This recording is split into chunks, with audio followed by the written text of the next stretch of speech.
everyone. Thanks for coming out tonight. Good to be here.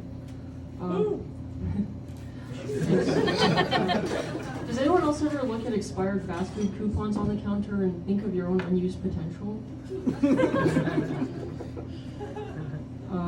So I'm glad you fist bumped me. I'm not a fan of handshakes because every time I give a handshake, they always have to comment like, wow, you have a firm handshake. Which is really creepy. I don't know why people are expecting a white noodle handshake from me because I used to play piano in competitive StarCraft. Plus I boulder, so I've got the grip strength of a chimpanzee. However, I still managed to break my arm from indoor bouldering a few months ago, which I didn't even know was possible. They've got those foam crash pads that are a meter deep. So that's why I'm back to stand-up comedy, a hobby that can only hurt me emotionally. So Austin was talking about hot Pokemon earlier, and I don't understand furries, they're an interesting concept, because everyone wants to be a wolf, but that's just not how life works. I mean, look around, not everyone gets to be a wolf. Some people are raccoons or manatees. I had a Discord friend tell me that I have raccoon energy, which, first of all, nobody asked. And second of all, why is it always Discord friends? Like, stop bothering me. I don't want to know my persona. So for work, I'm an optometrist. I look at eyes for a living. Not to be confused with proctologists who only look at brown eyes for a living. I work at a Costco eye clinic. I'm pretty happy about it because I love Costco. And it's pretty good except for the fact that there's this one employee, the people who check the receipts when you go, they search our lunch boxes too to make sure we don't steal anything. Just one person who does this.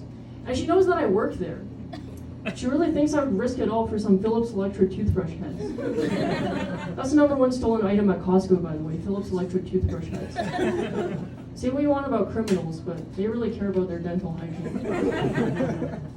So I graduated, actually before that, it really sucks having irritable bowel syndrome as an optometrist. Because all day long I'm asking people 1 or 2, but deep down I know the answer is always going to be 2. So I graduated optometry school in 2020, which is actually the best year in history to become an optometrist. And after that I moved to a small town called Dawson Creek to work for 4 years. Anyone heard of Dawson Creek? Yeah. Oh, okay, that's a surprising number. So it's just a small northern town that's pretty much just known for being mile zero of the Alaska Highway. It's my friends were worried about me. They're like, "Is there at least a Chinatown where you live?" I was like, "Chinatown? There's 13,000 people here. I am Chinatown." So as you'd imagine, Dawson Creek is not exactly known for being the cutting edge of medical technology, and we had a hard time enforcing our mask policy when COVID broke out. People would threaten to sue us for asking them to wear a mask, and some people would compare masks to condoms, which is not the same thing at all. Not wearing a condom is not going to kill grandma. That's not the mental image I wanted to create. But masks and condoms are not the same because not wearing one subtracts family members, and not wearing the other adds them. What else?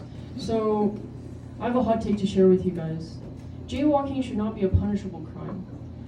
Because either it's a victimless crime, or natural selection is just doing its thing. I was born in China, so I was taught from an early age that cars have the right of way, not pedestrians.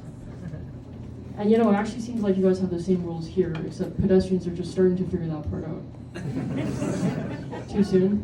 It's okay, I'm allowed to joke about this. I was run over while jaywalking once.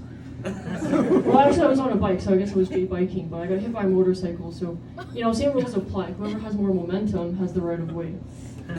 It's just physics. So hopping on the late Halloween jokes train. Anyone watch any scary movies for Halloween? Yeah, I watched Weapons, I watched it late, it was pretty good, and I was scared at night for a few days. I only get scared of sounds at night when things are going well in life. And it makes sense if you think about it, because when things are going well in life, the last thing I'd want is for a murderer to break in and ruin my hot streak. But when things aren't going well, then I'm like, you might as well put me out of my misery. Getting my neck slashed wide open? Sure, I'll take that over the crippling weight of existential dread. Okay, well, the nice thing about working in Dawson Creek is I made a lot of money. Me and my cat were living a life of luxury, and she would get wet cat food every day. But now that we're back in Calgary, we've had to adjust to the cost of living.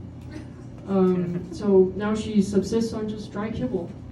And the other day I was opening up a can of tuna for myself when my cat jumped excitedly on the counter. I was like, I had to break it to her, no, Smokey, this is for me. I eat the wet cat food now. Thank you very much.